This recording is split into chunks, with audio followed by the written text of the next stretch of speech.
눕자마자 안으며 번쩍 들어올린다. 다녀오셨어요? 기분 좋은 일 있었어요? 이 친구 덕분에 내가 드디어 부장으로 승진하게 됐지. 내가 기분이 좋아서 한잔 했어. 축하해요, 여보. 김대리님, 고마워요. 진이는 남편 뒤에 서 있는 두철에게 인사를 하며 어서 들어오라는 몸짓을 해 보였다. 두철은 멋쩍어 뒷머리를 긁적거리며 쉽게 들어오지 못하고 문 앞에서 쭈뼛거린다. 저는 과장님이 취하셔서 집에만 모셔다 드리려고 온 겁니다. 가볼게요. 무슨 소리? 기왕 온 거 우리 집에서 한잔 하자고. 여보, 괜찮지? 애처가답게 남편은 술 취한 와중에도 진희에게 허락을 구한다. 진희는 웃으며 네, 그럼요. 김대리님 괜찮으시면 들어와서 같이 한잔 하세요. 두철은 진희가 그렇게까지 나오자 재차 거절할 이유가 없어 네, 그럼 염치 없지만 술 한잔 주십시오. 하며 마음 편하게 들어온다. 남편과 두철은 거실에 자리를 잡고 앉고 진희는 곧바로 부엌으로 술상을 보러 갔다. 두런두런 얘기하는 모습을 보니 걱정한 만큼 취한 건 아닌가 보다. 불편할 텐데 옷이라도 갈아입으시지. 그럴까? 남편은 먼저 안방으로 들어가 편한 옷으로 갈아입고 나온다. 진희는 두철에게 남편 옷 중에 제일 큼지막한 걸로 가지고 나와 작은 방에서 갈아입으면 된다고 알려주었다. 키 작은 남편의 옷을 입고 나온 두철은 팔다리가 모두 껑충하게 드러나 있어 여간 우스운 게 아니다. 저 머뭇거리며 부르는 소리에 두철을 돌아보니 푸하하 웃음이 터져 나온다. 표정이 제발 다른 옷 달라고 하는 게 말하지 않아도 느껴진다. 죄송한데 그 옷이 제일 큰 거라. 아하하 괜찮습니다. 두철은 체념한 듯 자리에 앉는다. 그렇게 웃으며 시작된 술자리는 시종일관 유쾌하고 재미있었다. 역시 회사에서도 소문난 애처가답게 과장님은 아내에게 다정하게 대하고 사모님도 애교는 기본으로 장착되어 있고 얘기도 잘 들어주고 잘 웃어준다. 그리고 굉장한 미인이다. 회사에는 과장님이 애처가라고 소문이 자자한데 그에 못지않게 자자한 소문은 사모님의 미모가 대단하다는 것이다. 두철은 진희의 실물을 보니 정말 감탄이 나왔다. 대부분의 소문은 반도 믿을 가치가 없다고 생각해 왔는데 진희를 보고 회사에서 떠도는 소문은 과소포장되었다고 느꼈다. 얼굴도 이쁘지만 마음도 고와 진정한 미인이라고 할 만했다. 과장님은 다음날 출근하려면 힘드니 과장님 집에서 자고 같이 출근하자고 했지만 두철은 사양하고 집으로 돌아왔다. 아직 자신은 조심하고 조심해야 될 시기이다. 그렇게 몇 달이 지나고 회사 창립 기념일이 되어 승진을 하는 사람들을 축하하는 자리도 같이 마련되었다. 부장으로 승진이 된 과장님은 사모님도 초대해서 같이 앉아있다. 호명되니 나오기 전에 사모님의 손등에 뽀뽀를 하고 나왔다. 승진의 기쁨과 노고를 당신에게 바친다는 뜻이리라. 로맨틱한 행동에 직원들은 환호하며 휘파람을 불었다. 종종 있었던 이런 일들이 그동안의 소문을 만들어낸 것이리라. 직원들의 승진 축하가 끝나고 사장님은 두철을 불러 옆에 세웠다. 그리고 직원들에게 아들이라고 소개하고 회사를 물려주려고 준비 중이니 많이 도와달라고 했다. 남편과 진희는 깜짝 놀랐다. 두철 씨가 그냥 똘똘한 부하 직원으로만 생각했는데 사장님 아들이었다니. 게다가 차기 사장이 될 거라니. 혹시 내가 술 마시면서 사장님 욕한 거 없지? 남편이 진희에게 귓속말로 묻는다. 호호, 자기도 참. 진희는 조그맣게 웃으며 남편의 팔을 톡톡 두드렸다. 언제 어디서나 깨가 쏟아지는 커플이구나. 두철은 부장과 진희를 보며 생각했다. 보기 좋았다. 자신도 진희 같은 여자를 만나 알콩달콩 살고 싶다. 아버지가 자신을 소개한 후 두철을 대하는 직원들의 태도가 어색하고 불편해졌다. 여직원들의 은근한 눈길도 많이 받는다. 개중에 용기를 내 직접 말을 걸어오며 데이트 신청을 하는 여자도 있다.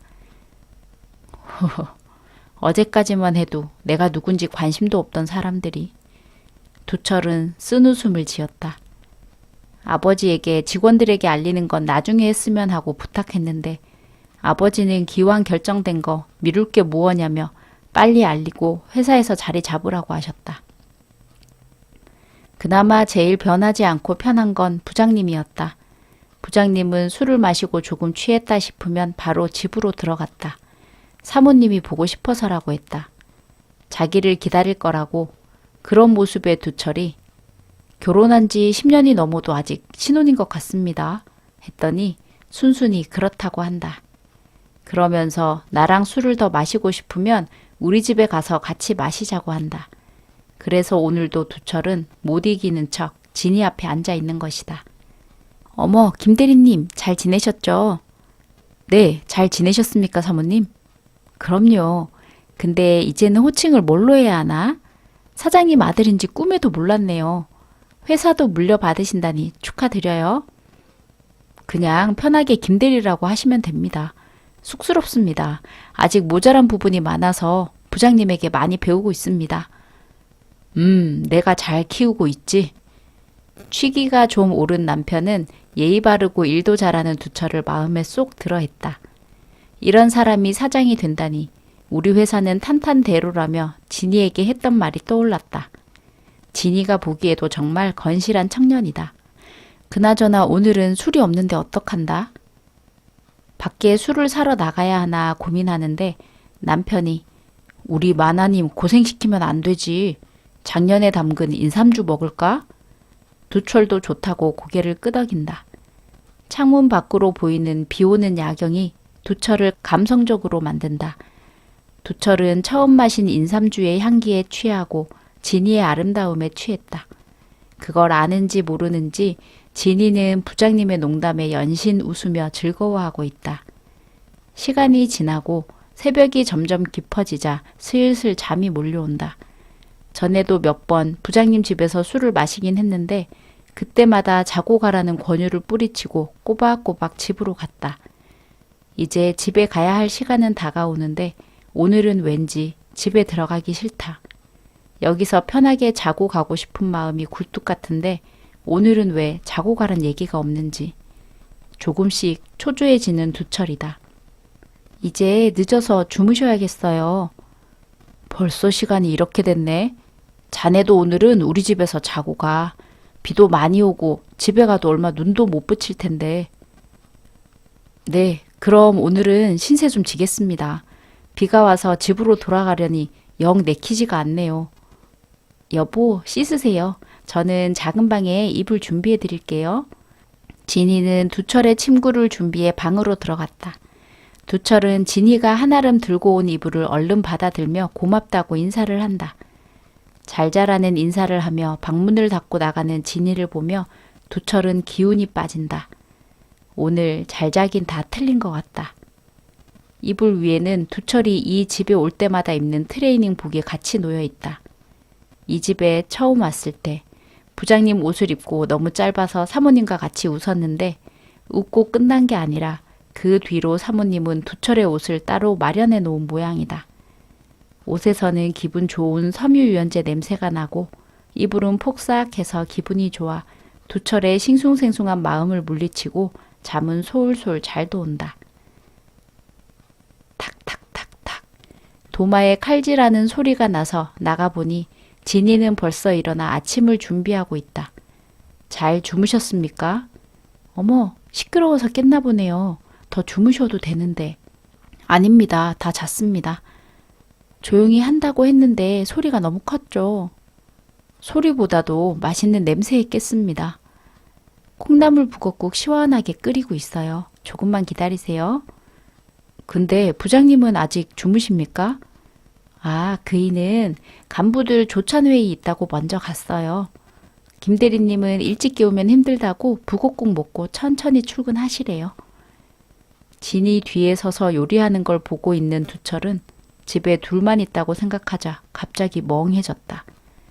두철이 진이의 팔을 잡아 돌려 세우자 진이는 놀라 두철을 쳐다본다. 왜요? 김 대리님 속이 안 좋아요? 그런 게 아닌데. 진이는 전혀 내 마음이 어떤지 낌새도 못 느끼나 보다. 이래서야 원. 허탈한 두철은 씻고 정신이나 차려야겠다며 돌아서서 부엌을 나왔다. 두철의 상태는 아랑곳 없이 진이는 콧노래를 흥얼거리며 간이 맞나? 국자로 북엇국을 떠 맛을 보고 가스불을 줄이고 있다.